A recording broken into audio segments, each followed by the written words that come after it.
Hello, everyone. Welcome to another episode of SarahSpeaks Podcast. Today, we are starting a journey, a four-part series, Learning from Giants. We are going to look at entrepreneurship from the Nigerian lens. Yes, we're going to learn about entrepreneurship in Nigeria, and we're going to take a walk through history from 1960 till date. Entrepreneurs in Nigeria who have stayed in Nigeria, who have set up in Nigeria, who have succeeded in Nigeria, and their success is being resounded all over the world. Why are we doing this series? It's because you and I, we need to understand that yes, Nigeria may be tough. They might talk about Nigeria happening to people, but Nigeria is happening positively to many, many people. And it just don't start today. Even in the midst of the economic problem we are in today, people are facing it. Billion-dollar companies are coming up in Nigeria. Can you believe that? And today, we'll be looking at all that. We'll be talking about it. It's a four-part series. We're going to talk about the pioneers. 1960 to 1980, what did they do differently? How did they achieve greatness? These entrepreneurial giants in the days of independence, when we didn't even have the laws, they looked, even with all the uncertainty, they still invested and they made it. And then we will look at the disruptors. All these banks in Nigeria, when you see their owners, is something else. They invested in the days of SAP, Structural Adjustment Program, in the days of War Against Indiscipline, and they made it. And many of them are still thriving. And today we have the digital disruptors, those who started global from day one, IT, digital mindsets. How are we going to key into all this? What are we going to learn from all of this? And tie it all together. Because I tell you, there's a golden thread that connects entrepreneurship from the days of the pioneers to the days of the disruptors.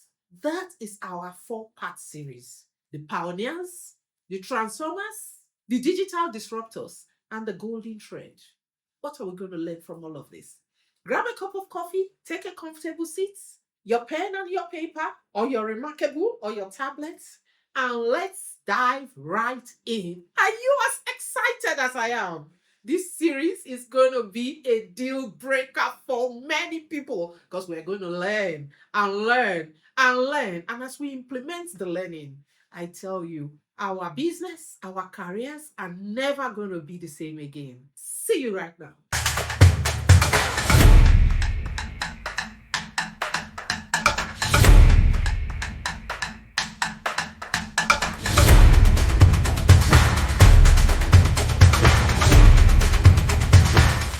Go back to 1960. Nigeria, a newly independent country.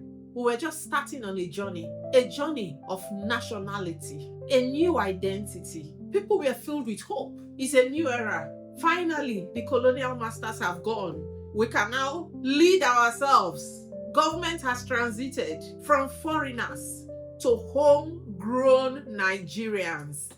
And people, were looking forward with anticipation. But there were a lot of problems. We still needed to carve out who we are, understand how the different parts of Nigeria comes together to form one Nigeria so that we can move forward. Infrastructure, weak. Industries, underdeveloped. Did we have a defined economy? I don't think so. We're just trying to find our way.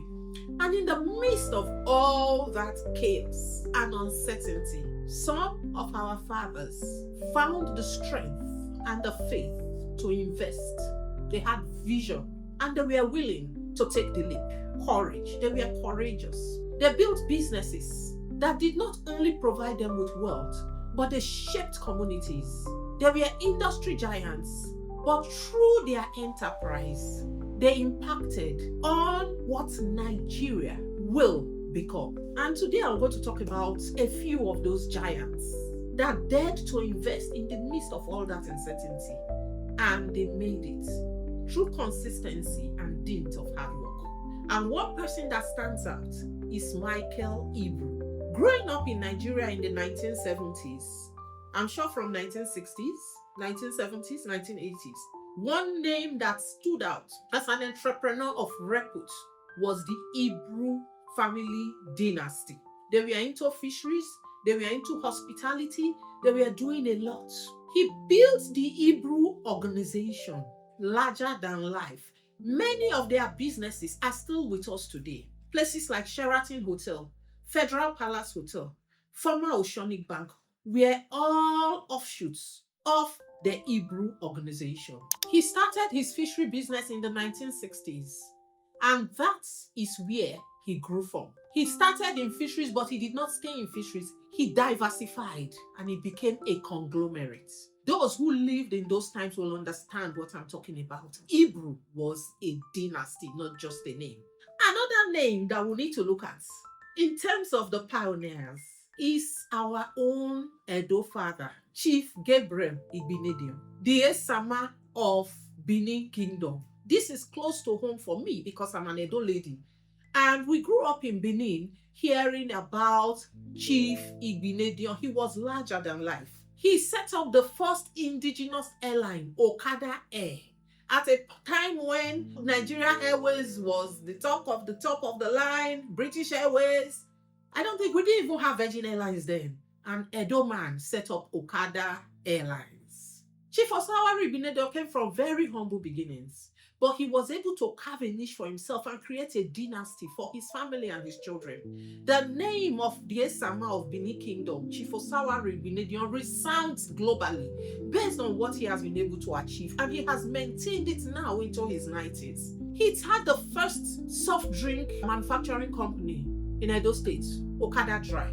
And many of us grew up in Benin drinking Okada Dry. He's now into mining, gold, hospitality, different things. This is a man that we need to study. He made his village, Okada, to be on the world map. Because today, people have heard of Okada Air.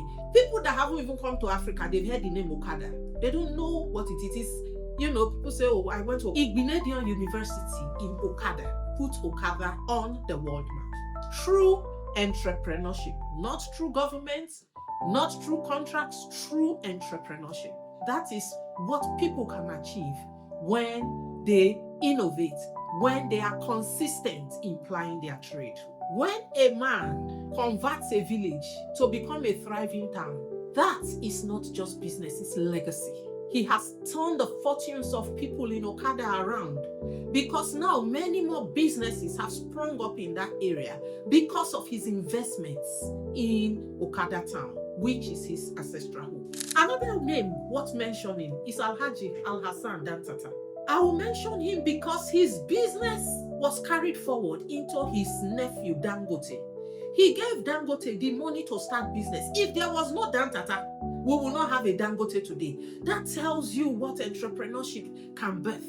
Dangote learned business watching his uncle ply business. He took the investments from his uncle to start his own. And today we have Dangote refineries, we have Dangote sugar, we have Dangote flour, we have Dangote everything. The richest man in Africa, because Alhaji Alhassan Dantata dared to invest even in uncertain times.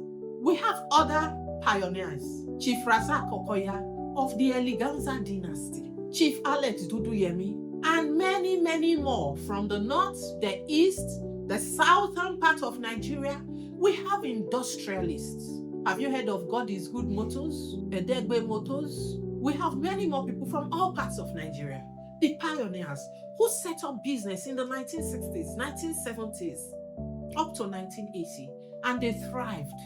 And their businesses have grown over time. Their children are now taking over. Their grandchildren are taking over. What can we learn from the pioneers? Lesson number 1, invest in your vision. Don't look at the surrounding environment. Don't look at what economics are saying. That vision that you have, invest in it. Believe in it. Have the courage to take the leap. Because that was what they all did. They did not wait for perfect condition. They moved despite the odds around them. And because they moved and they were consistent, they built legacies, they built dynasties, they built companies, giants in entrepreneurship. They dreamed big, even though the country was small. And that is what Zechariah 4:10 tells us, that we shouldn't disdain the day of little beginnings. You can start where you are right now. Yes, you can start from where you are. Don't wait for the perfect condition. Don't wait for for the stars to line up. It normally doesn't always line up. You create the lineup by moving. What else do we learn from the pioneers? Diversification. Don't put all your eggs in one basket. When I talked about Ibru, I talked about Ibru Fisheries. I talked about a hotel chain. I talked about banking. When you go to Igbinedion, he's into properties. He's into mining. He was into aviation. He's into education. You want to go to Dantata, it's the same thing. If you talk about Dangote, his nephew, it's the same thing. Dangote has moved from commodities. He's now in oil and gas. The biggest refinery in Africa is owned by Dangote. He did not start in oil and gas. Diversification. Don't put all your eggs in one basket. Diversification is like an insurance. If something happens in one industry, the other industries are still thriving. You can make it up. That is the idea. Lesson 3 from the pioneers. Impact.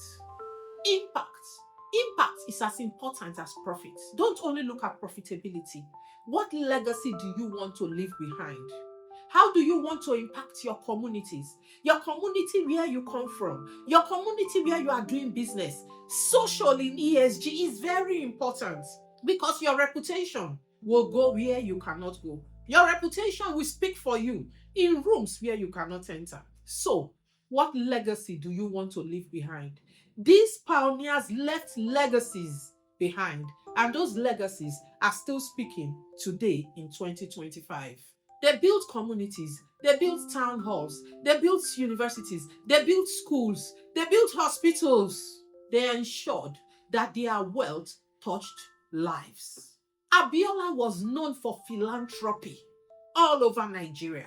Was it in the east, in the north, in the west, in the Midwest? He touched lives. Many people went to school because Abiola existed. He gave scholarships. He funded football. They created legacies. Let me bring this home to us watching today. What does it mean for us? You are sitting on an idea and you are thinking the timing is not right. The way the economy is going now, the way I'm seeing things. No, I need to wait. Let the policies align. Let's government take a decision so that I can thrive in business. No. That vision is for an appointed time, and the appointed time is now.